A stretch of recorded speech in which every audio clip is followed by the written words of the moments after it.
রায়মণি স্মৃতি ফাউন্ডেশন নামে একটি স্বেচ্ছাসেবী সংস্থার উদ্যোগে সুন্দরবনের বিভিন্ন জায়গায় শুরু হলো ম্যানগ্রোভ রোপণের কাজ। আগামী 10 দিন ধরে চলবে এই কর্মসূচি। সুন্দরবনের সৌন্দর্য বৃদ্ধির জন্যই কাজ হচ্ছে, তেমনি প্রাকৃতিক ভারসাম্য যাতে থাকে তার জন্যই। মাফিয়াদের দৌরাত্ম্য বাড়ছে, ম্যানগ্রোভ অরণ্য ছেদন করে অপরদিকে কাঠ পোড়া চালানকারীরা ম্যানগ্রোভ নির্বিচারে কেটে জঙ্গল ফাঁকা করে দিচ্ছে। এই সমস্ত নানান সমস্যার কথা মাথায় রেখে রায়মণি স্মৃতি ফাউন্ডেশনের উদ্যোগে প্রত্যন্ত সুন্দর বনাঞ্চলে সন্দেশখালী 1 ব্লক, 2 নম্বর ব্লক সুন্দরগঞ্জ ব্লকে বিস্তীর্ণ এলাকায় শুরু হয় বৃক্ষরোপণের কাজ। আনুমানিক 3 লক্ষ ম্যানগ্রোভ রোপণের লক্ষ্যমাত্রা নেওয়া হয়েছে। রায়মণি স্মৃতি ফাউন্ডেশনের কর্ণধার তথা সুন্দরবন গবেষক অনিমেষ মণ্ডলের নেতৃত্বে এই কর্মসূচি নেওয়া হয়েছে বলে জানা গেছে।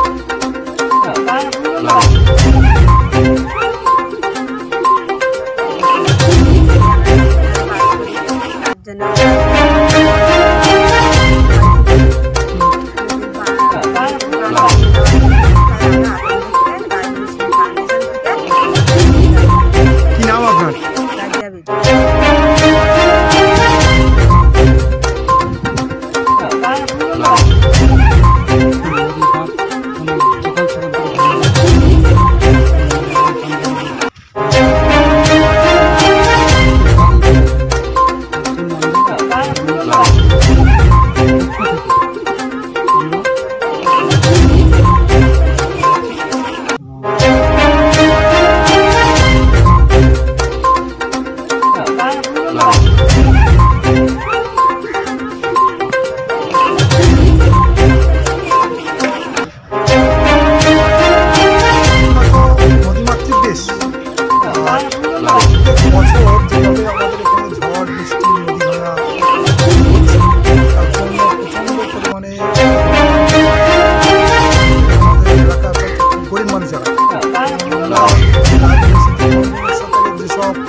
আমি সুন্দরবন গবেষণার স্বার্থে 19টা ব্লক জুড়ে যে আমার বিস্তীর্ণ পদযাত্রা সত্তা থেকে আমি দেখেছি সুন্দরবনের নদী ভাঙন একটা বড় সমস্যা, এবং কারণে গাছ কম হওয়ার কারণে এত তাপমাত্রা বেড়ে যাচ্ছে। সুন্দরবন পর্যন্ত এখন শান্তি বা রক্ষা করা এবং বিশ্ব উষ্ণায়নকে রক্ষা করতে এই বৃক্ষরোপণ প্রকল্প বা ম্যানগ্রোভ প্লান্টেশন প্রকল্প আমরা মূলত লাগিয়েছি সুন্দরী, কেওড়া, গেওয়া, বাইন, কাঁকড়া, গোলপাতা, গর্জন, সুন্দরবনে ম্যানগ্রোভ প্রজাতির যে উদ্ভিদগুলো আছে সেগুলো আমরা লাগিয়েছি।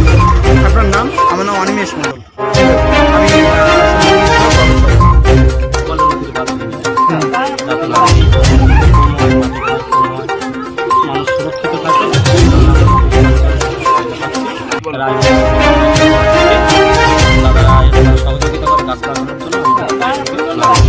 কোন নদী এটা? আপনার নাম?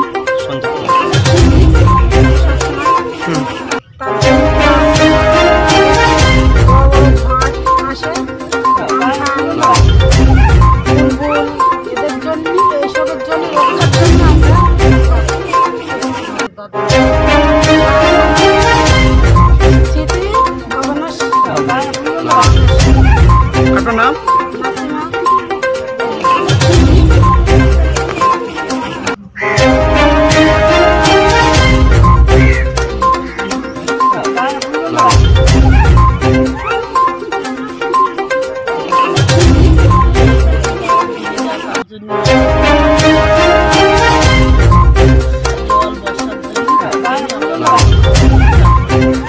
কোন নদী? কলেজে আছে তো?